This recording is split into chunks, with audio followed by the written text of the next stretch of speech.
Hello,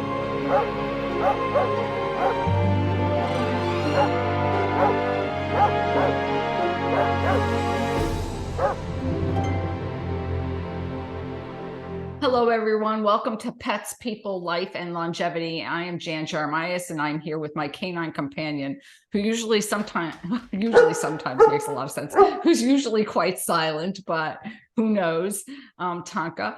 And so a little bit about me. I'm a trained scientist who began exploring holistic and alternative healing about 18 years ago. I began my journey with the use of essential oils and then explored other modalities such as Reiki, gentle massage, for pets and people. So I do work with people on occasion.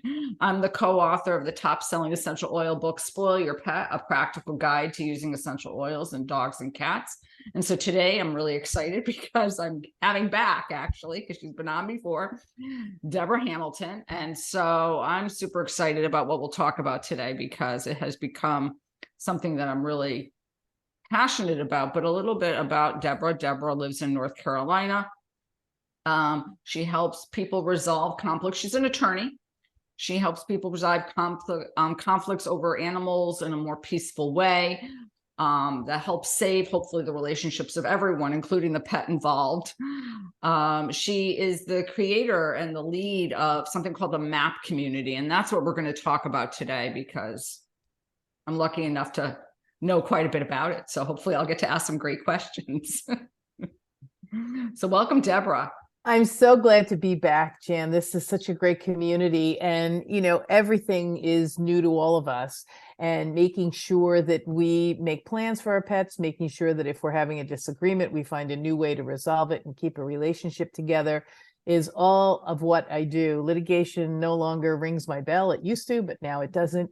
And I try to handle things the way our pets handle things. They sort of work it out in a way that's not necessarily vicious. Sometimes they can get into trouble, but most of the time they work it out without long-term consequences. So that's what I do for a practice now. But as you said, I also have created the MAAP community, which plans and navigates the journey your pet takes when you can't care for it. Most people put their plans for their pets in their will. And that's great. And please don't stop. However, you also need to make plans for when you're not dead yet. So short-term and long-term plans. So we meet every Wednesday night at 6:30. Everyone is invited. You just simply need to sign up on my website, hamiltonlawmediation.com. And then you can become a part of the community like you, Jan, with Tonka. Yeah. So why don't you tell people what MAAP stands for and why you created it? Like what happened that led you to this? Well, it's really an interesting story that everyone has had happen at least once in their life, I am sure. I broke my ankle in 2013 and I owned 9 dogs. And how do you care for 9 Irish setters? They weren't little dogs that I could just be okay, in little spaces, big dogs in big spaces. And I didn't have a plan for them. My husband told me that he was going to take care of me. And I understood that. My sons were off at college. And so I was going, how am I going to feed these dogs who always eat in the basement? Because, if the mess is contained, that's good. And so I realized I probably wasn't the only person on earth who found themselves in this position, having a dog or more that you really couldn't take care of because something happened to you. I was disabled. I'd broken my ankle. You could have a disease. You could be going through cancer.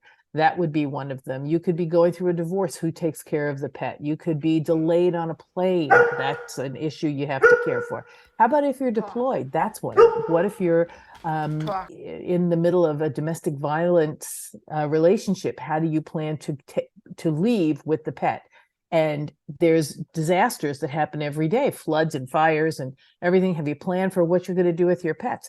So many things that we talk about every week, so that everyone understands that it's not just about what happens to your pet if you pass away. It's really about what happens to your pet when you personally can't get to it or care for it, but you still want it to be part of your life, which we all do. So MAAP stands for something. It was supposed to be funny. So you have a map and you navigate from point A to point B, right? So it's navigating the journey your pet takes when you can't care for it. But it also stands for making a plan. You have to sit down and make a plan for how you want your pets cared for in the event you can't do it yourself. And it has to be realistic. There's the gotta have, And then there's the nice to have. And then there's the on, planet fluffernutter where everything goes right to have. But you really need to make sure you have things that are really important to you down and understood by the people you want to care for your pet. So that's the make a plan part of it. Then there's the address the needs of your pet. So we all know the idiosyncrasies of our pets. Are they good with other dogs? Are they allergic to turkey? Do they like thunder and lightning and firecrackers or not? Are they bed sleepers? Are they floor sleepers? Do they need to be crated when you leave the house? Whatever that idiosyncrasy is that you alone know about your pet, you need to write that down because it will make the transition for someone else to care for your pet, short or long term, much easier. And it'll make it easier for your pet as well. Medication is a no-brainer. You have to tell them when they take HeartGuard, NexGard. You have to tell them when they take other medications. So these are things that address the needs of your pets. Are they good with cats? Aren't they good with cats? So that's the first A. And then the second A, because it's MAAP, the MAP plan. The second one is to appoint caregivers. And most people get really hung up on this because no one can care for your pet the way you do. Absolutely no one. And that's a given. And when I give workshops, I tell people that all the time. However, if you can't care for it, who's the next best person to care for it?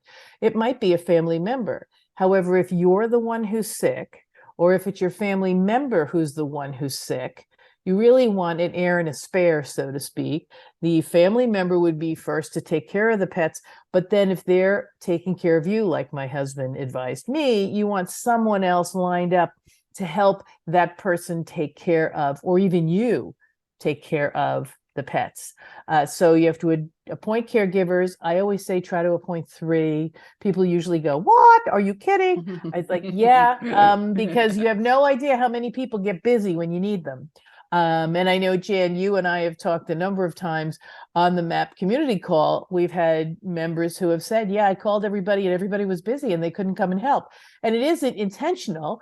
It's just simply that's when I plan to go on vacation. It's not intentional, but it's something that can occur, which is why you need 3. And then finally, when you write the plan down and make it, when you appoint caregivers, when you have all the issues that your pets need so that someone can understand your pet thoroughly, you have to publish it, which means pen to paper, write it down, and then give it to your attorney, to your veterinarian, and to all the caregivers and your family members. So they know what it is you want done with Tonka, so to speak. You want everybody to know what you want to do with Tonka if you get sick, long-term, short-term. This has really become a very prevalent issue in our lives now since the pandemic, because a number of people got sick and their pets were left alone for a significant amount of time as they were trying to recover from the horrors of COVID. Well, in that time, some people actually lost their pets because they weren't answering the phone. When you're intubated, that happens. You can't really pick up the phone and answer it. And so you were seen as someone who had abandoned their pets. And so the pets may have been adopted by someone else, and then you can't get them back. So we talk about how to make sure your pets don't go to animal care and control, how to have people nearby and far away to come and care for your pets. It really is an entire study. So I know I've probably scared all your listeners right now, but it really is important that you start to think about this now. Right, Tonka. You tell them, Tonka. It's important. I'm glad he's made it. I remember when I first heard this, and it was like this, like a hammer hit me over the head, because I was like, oh my gosh, how much we love our pets, and we kind of forget about it because we think we're going to live forever. We're going to outlive them because in general, hopefully we do most of the time, unless we have a pet when we're older. And all of a sudden we're like, oh my gosh, I've got to, I love them so much and I haven't thought about this. It's almost shocking considering how much we care for them that we don't think about it. But I think one of the things that struck me when I first started to create that plan and think about my caregivers that I wanted, was that realization that no one was going to take care of them as well as I did, or like exactly like I would perceive as good care. But then I think we had this conversation. I realized that his favorite person who agreed to watch him if something happens to me, he adores her and she adores him. And really, the bottom line, as long as he's getting medication And food and water and water and everything, then that's great. Like, is it going to be exactly how my care? Probably not, but that's fine because it's not me. Yeah. Yep. I have to tell you, that is the biggest realization when we do the workshops. That's the biggest realization, is it won't be you. And I always tell the story about a couple who came to me to make a MAAP plan. And she was a triathlete and they had a Rhodesian Ridgeback. And the Rhodesian Ridgeback did all of the training with her. So it swam and it ran next to the bike and it was great. And then when it was home with her husband, it would eat Cheetos and watch football games. And she actually sent me a picture where the dog was, sitting up on his haunches and, his paws were like this and he was eating a Cheeto. So I sat there and I said, and he loves both of them. Right. They adjust and they really enjoy making sure that their lives are full. They don't have to be exercised every 5 minutes. However, Junie would like to be exercised every 5 minutes. They can lay down, they can watch television, they can do all sorts of things. So don't think that just because you walk them, 5 miles a day, if you give them to someone who lets them out in the backyard, that's not as great as walking with them and letting them smell everything, but it's better than having them just have a little 6x6 run. And even a 6x6 run is better than having a little apartment where they get out very infrequently. So you really have to take the time to think about what's the best thing for a dog who's 3 years old, and then what's the best thing for a dog who's 8 years old. They are used to things, and then they're going to miss you. If you're not in their life, they're going to miss you. There's no getting away from that. But if you give the people who are caring for them the ability to know what is really important to this dog, they love walking on a zip line. I mean, on a flexi. They love running in the woods. They love swimming. If you tell them that, most people will do their best to make sure they either place your dog with someone who's going to provide that kind of a hands-on life, or they're going to provide it themselves. Yeah, it was interesting as you were talking about the idiosyncrasies of your dog or your pet. I was at a holiday party yesterday, and there was one of my neighbors who was talking about his dog and Tonka, and he does not like black dogs, and Tonka's a black dog. And then he turned to me and said, well, he doesn't really like white dogs either. And so it was so funny. And he said, and I thought about our conversations on Wednesday night when we talk about, the fact that they don't really like Tonka's never been around many puppies. Not that he does, but he kind of doesn't know what to do with that energy. So you can just tell by the way he stands, he gets very rigid. And it's kind of like, what is this thing that's like yipping and jumping all over me kind of thing. And so it's not that he couldn't learn if you had an experienced dog person, but it's not something that he's ever been around, because I've never had a puppy. Yeah. So it's all about how they're introduced and how they can pick up on new things. And also for the person who has them, understanding they don't like this. This is not good for the puppy or the older dog or the black dog or the white dog, and it's not good for my dog. So being able to really understand that I really want this to work, but it's not going to work. I mean, I know that since COVID hit, we all walked our dogs because that was the only outside exercise we could do during COVID. And every time somebody would come walking across the street from me, I would pull my dogs close. And somehow it turned my older girl into this dog who now dislikes all dogs who walk by. I don't know, but whatever energy I was giving off, I didn't think I was giving off negative energy, but it was definitely a change in how I walk the dogs. So she picked up, and now she really doesn't like any dog walking by. She'll put up with her sister who she lives with, but other than that, she will really not want to be around any other dog. And I respect that. I don't say, oh, you have to get over this. She's 12. Not happening. There are old dogs learning new tricks. not Roxy. She is not going to learn that new trick, and you just have to be super vigilant. And that's on the handler of the dog. So whoever you give that kind of dog to, you really have to let them know, because you don't want them to figure it out by having Roxy hurt some other dog, because that's who she is. She's not a bad dog. She just, because of everything we went through during COVID, her personality changed, and we all have to be respectful of that. Yeah, I think that those personality changes are key. When I moved, Tonka's usually really laid back, and all of a sudden he snapped at a few dogs, which I was like, what is this? But it's new neighborhood, new environment, new dogs. I was stressed. It was a new place for me after many years. And, and so afterwards, when I sat back, it wasn't surprising to me that he reacted the way he did after I thought about it. Did I plan for it? No, because he had never reacted like that before. So sometimes those things happen, and you're like, you can never plan for it, because you don't know what energy you're throwing off that's going to really affect them, because they might be totally cool and laid back and never pick up on any bad energy, or they may just really suck that energy in and at one point have a breaking point and then become a little more possessive or protective. Yeah. And then also I've learned, with him, that, dogs, and it's kind of like having kids. When you have kids, I remember, my mother was a kindergarten teacher, and she would have kids, and, she'd talk to the parents for parent teacher conferences and say, oh, your kid's great. And the parents would turn to her and say, wow, because he's never great at home, kind of thing. Yeah, that's that house devil, street angel thing. Yeah. Right. And so I just know that the way he is in my house is very different than the way he is outside the house. Yep. And in other people's house. It's so funny sometimes. I'm like, you are a different dog, bud. Yeah, most dogs are. It's funny because I always laugh when people say, oh, my dog is totally wonderful and will never do anything bad in your house.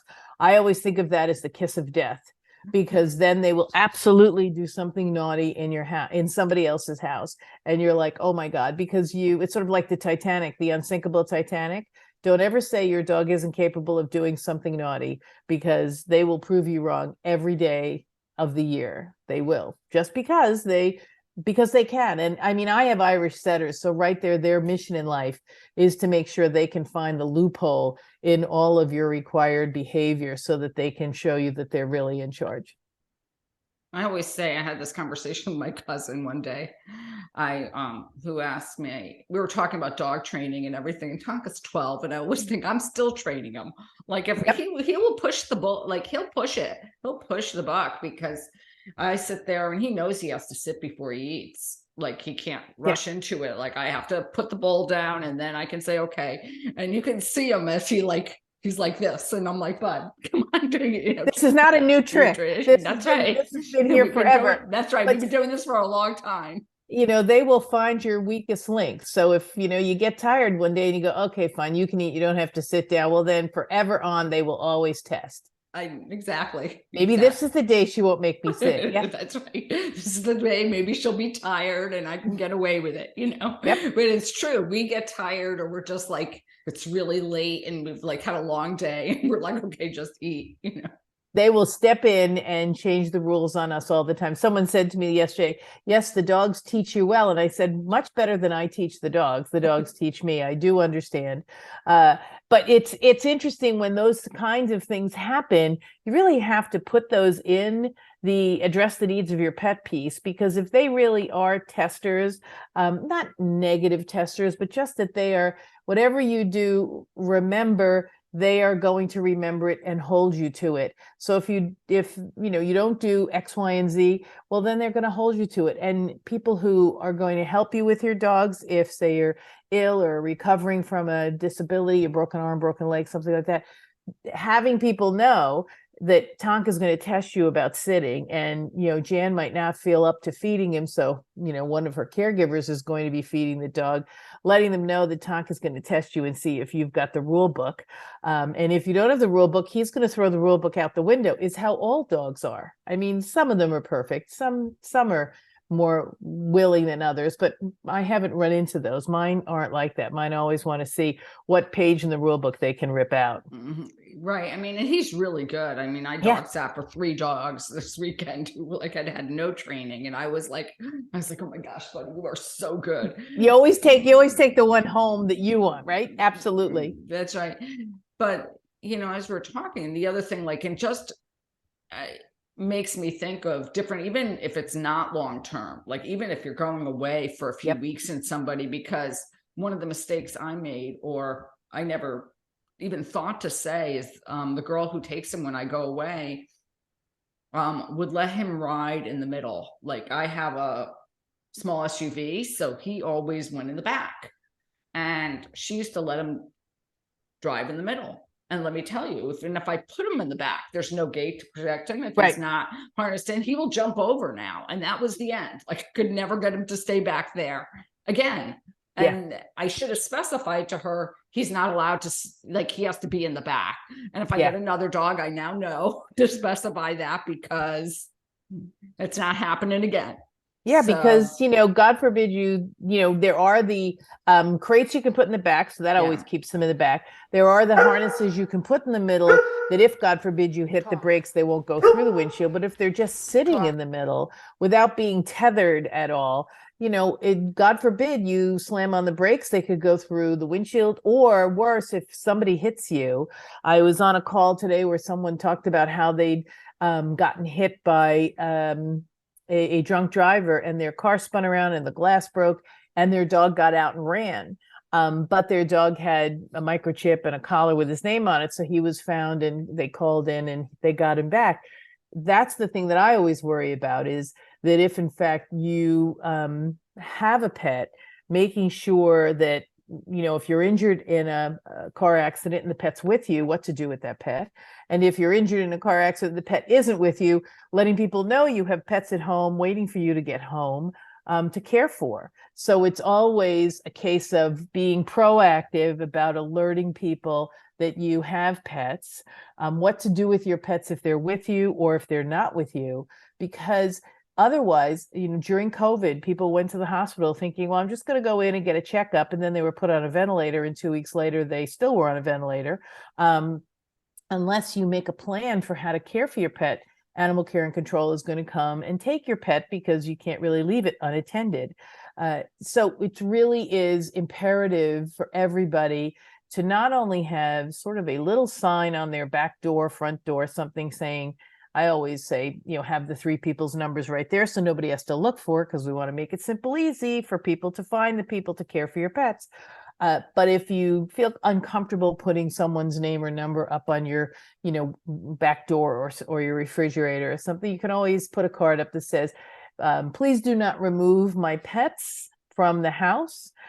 Please call the numbers listed in the yellow file, the blue file, the red file, the green file on the counter, so that Animal Care and Control and emergency services know who to call to care for the pet.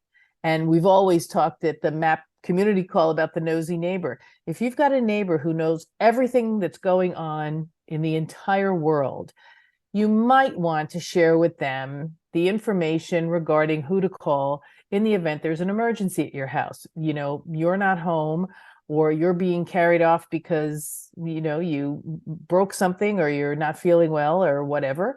And they can then tell the emergency services and Animal Care and Control, listen, I have this piece of paper here. Jan told me who to call in the event something happened to her, to take care of Tonka. Leave Tonka in the house. I'll take responsibility for him until the people come.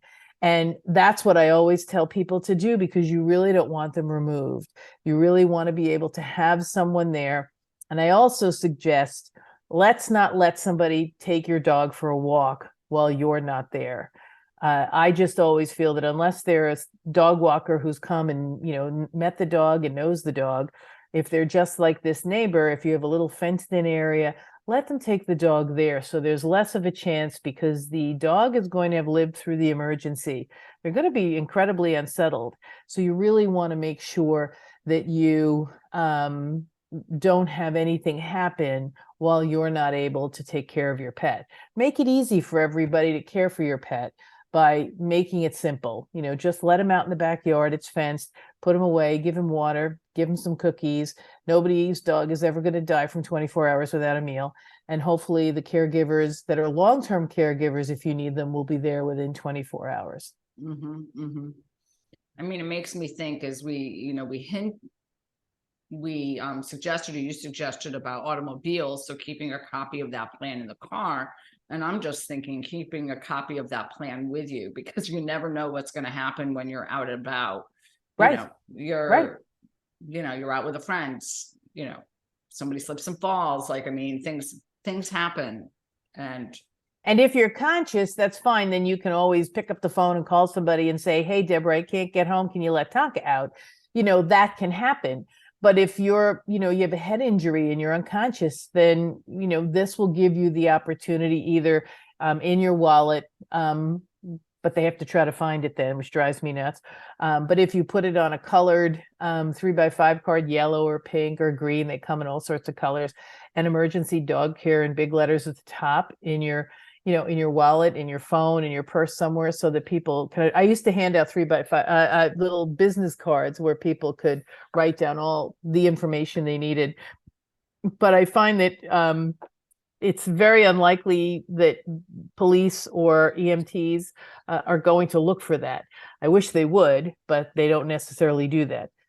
So it's better to have something that's sort of visible, something that, people can actually find.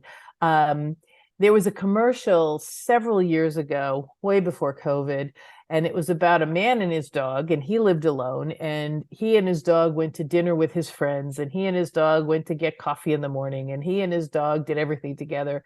And then they show you the ambulance taking his owner off, and they see the dog running after the ambulance. So this is such a difficult commercial for me to see because, oh my God. And the dog is sitting outside the hospital, and it's raining, and then it's snowing, and then some lady comes rolling out of the hospital.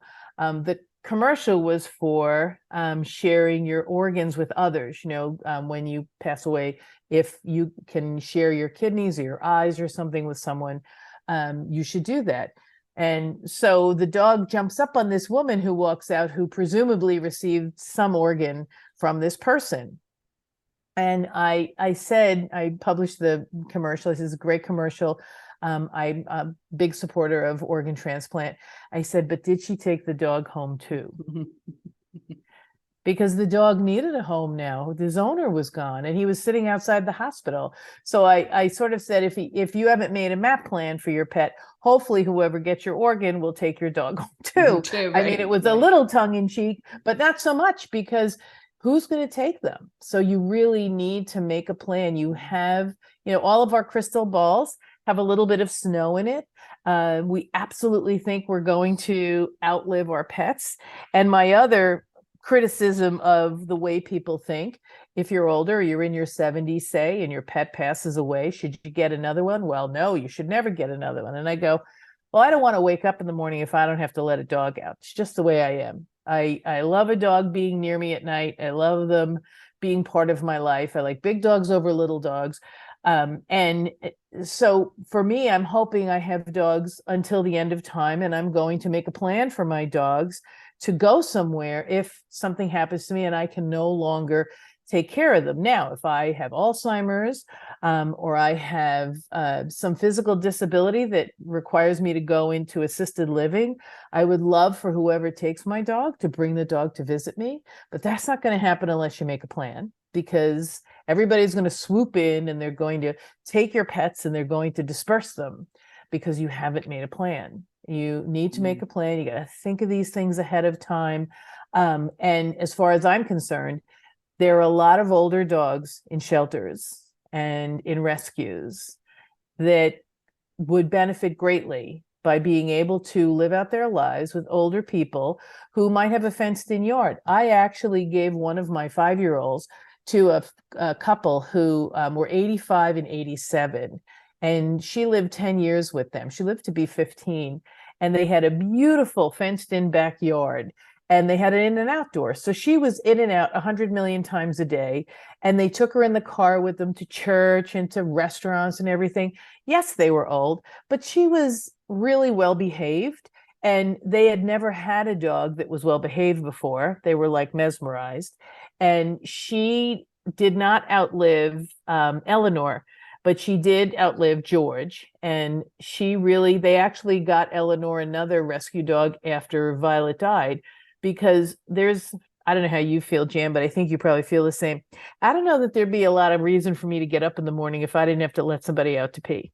Yeah, no, I think that, through different circumstances, especially during COVID and isolation, I mean, Tonka was my lifeline. And, I saw everybody, I'd go out and see people when I walked in, but there's so much information out there about how healthy it is. I mean, it forces people to get out, to actually socialize. If you talk to a neighbor and you see them, recently I had one of my neighbors, who's one of the oldest gentlemen that lives in my development, who's 86, used to get his daughter's dog every day, and the dog passed away. And now, I mean, it's so sad because I never see him outside walking anymore, or very rarely, where before at least 3 times a day he was out with that dog doing the loop of the development, because the dog needed to get out. So it's good on everybody. It's good for everybody's mind and soul. And it's interesting. A lot of independent living situations allow for, say, 20-pound, 30-pound dogs, and yet they don't make a plan within their group about how to take care of that pet. And if somebody passes away, I mean, here's a perfect audience for people who would be your great caregivers for a week or two. I have a friend out in La Jolla, California, and a lot of the people in their over 50 development have dogs. And she said, nobody's made everybody makes these plans over a glass of wine. However, that doesn't really work when it comes to knowing exactly what someone wanted to happen, because, as I said, I think before we got on the air, unless you write it down, then people will come and say, that's not what Jan wanted to do. Jan wanted to do this. And you might have had that glass of wine and know that Jan wanted to do that. That's why when you're putting the MAAP plan together, make sure you also consult with an attorney and put it in your trust and estate documentation as well, because you want your MAAP plan to be enforceable as it stands. And that, of course, requires that you have it be part of your trust and estate documentation. That's why when I said publish it, I said publish it with your vet, your family, your caregivers, and your attorney, because he's the one who's going to say, listen, Jan was here with me in 2022, and she said, I want this for Tonka, A, B, C, D. And if someone comes along and says, oh, no, that's not what Jan wants. Well, contemporaneous with the writing of the MAAP plan, the most recent MAAP plan is his notes and Jan's MAAP plan. And they all will make sure that they coincide with each other and jibe, so that what Jan really wants to have done with Tonka is done. And I think that when we look at their care, that's probably, as a person, that's the best we can do, that our wishes, hopefully, which is obviously addressing their needs on all levels, is met. If we can't, and I'm with you as far as having a dog or a pet, till I'm like, can't have a pet anymore. Exactly. I mean, like you said, the gentleman isn't walking around the cul-de-sac anymore, and he needs that exercise too. We should call up his daughter and say, you need to get another dog, or you need to get your...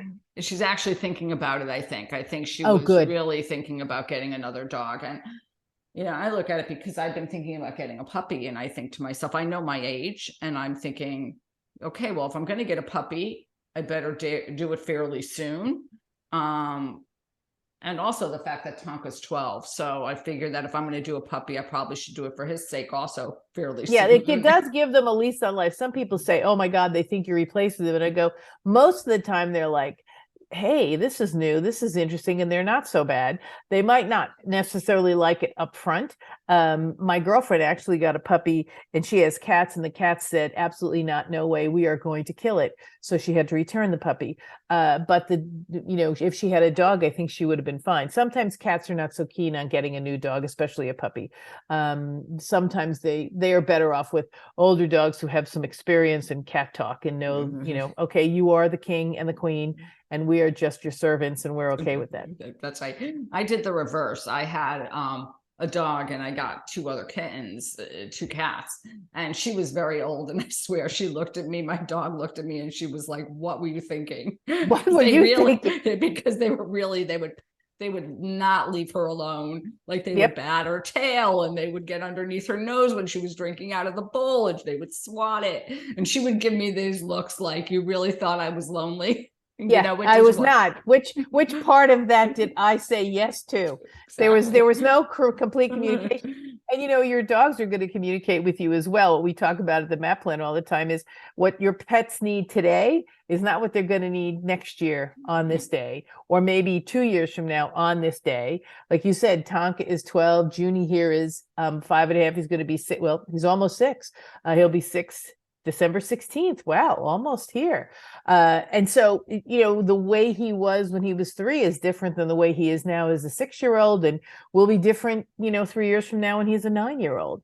So you really need to make sure you update the plans, you update the caregivers, and you have to check on your caregivers, because Jan, you and I both know people's lives change, and you really want to take care of your friend's dog, but you might have moved into housing or town housing that only allows for certain kinds of dogs, certain weights. They've said now, not certain kinds, because they don't want breed specific restrictions, but now they have weights. So you really need to make sure that your friends are actually able to take your pets if something happens to you. Yeah, it makes me think of my friend who I want to talk about this with, and the fact that she has 2 daughters. Now, one of her daughters moved to California, so it's not the most.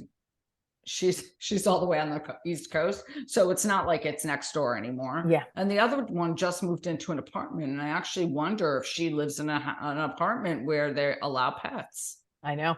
Listen, my son actually owns Junie and would have taken Junie, except he got an apartment in a no pet building, in a no pet complex. Now, I have to say, this complex has a lot of animals for a no pet complex. A lot of people are walking dogs in a no pet complex. However, the guy he rents from doesn't want to break the rules, and so he hasn't been able to have a pet. And I said to him, well, try to start out with a cat. I said, ask him if you can break the rules with a cat, since no one will see it and it'll be an indoor cat. Because I do think that everybody's life, and this is very respectful of people who don't like animals. So I absolutely understand if animals are not your thing. I totally understand it. You're probably not on this call, but you might know somebody who pets are not their thing, and that's okay. But I think everybody, like you said at the beginning, I think everybody's life is enhanced by having a pet with them. Well, we'll have to get on again and then talk about pet trusts maybe and wills a little bit more. Absolutely. And so, but as far as if somebody creates a MAAP plan and they go and their attorney looks at them like, what is this? They usually do. They usually look at them like, what is this? And what it is it's a document that you can incorporate into your will or into your pet trust. So every state in the union has a pet trust now. It's only been in effect that you can leave money to the care of a pet for probably the last 7 years. So it hasn't been that long that you could do this, but you can do this now in all 50 states, and you want to do it. And it has to be outside your will, because you want money that can care for your pet in the event something happens to you, long-term, short-term, alive or dead. So, the money will have to wait to get to your caregiver if you only put it in your will. But if you put money in a pet trust to care for your pets, your caregiver will get money up front, because it's released just upon the need, not you being dead, and not probate or anything else. So what you want to do is you want to work with your attorney, who at first will say, what? And then you'll say, listen, this is the document I want to refer to in my will and in my pet trust as the go-to document to care for my pets. Because most states require you to name animals in life. And if we can get around that so that you don't have to rewrite it every time you get a new dog, that's what the MAAP plan is supposed to do. It is the plan you've made for any pets in being in your life, and to be named and kept up to date by you and given to your attorney so that he has the most recent one so that he can follow your directives. And he will just refer to it by name in your pet trust and in your will, so that you can make sure that your pets are cared for. Now, every state is different. Every trust and estate attorney is different. Some are really open and willing to learn about it and are so glad to have it for all their clients. Others a little skeptical because they don't know why anybody would make so many plans for their pets. Are you crazy? And I always say, I'll have to end with this. I taught this course at a trust and estate meeting out in Suffolk County, New York. And the first question I asked the trust and estate attorneys was, how many of you have pets? And they all raised their hand. And I said, how many of you have made plans for your pet in your will? Maybe half of them raised their hand. I said, how many of you have made a pet trust for your pet to care for your pet, whether you're dead or alive? Crickets. So it's not like they're even doing it for themselves. So you're going to be teaching them what they need to know for their own pets. So I'm happy to help you do that. Come to one of our free, community calls on Wednesday nights at 6:30, and you'll learn a lot. It'll scare you at first, but as you attend, you'll become more comfortable with knowing what you need to do for your beloved pet. Well, thank you so much for getting on, Deborah. We really appreciate it. And I'm sure that you might be hearing from some people. I sure hope so. Just go to hamiltonlawmediation.com and hit the button for the MAAP plan, and you can become a part of the community. Well, thank you, everybody. And we're so glad you joined us. Have a great one. Thanks, Jan. You've been listening to Pets, People, Life, and Longevity, part of the Exvadio Podcast Network. You can catch every episode at exvadio.com/podcasts, the Apple Podcast app, Google Podcasts, Spotify, iHeartRadio, Stitcher, Amazon Music, Audible, and wherever you find podcasts.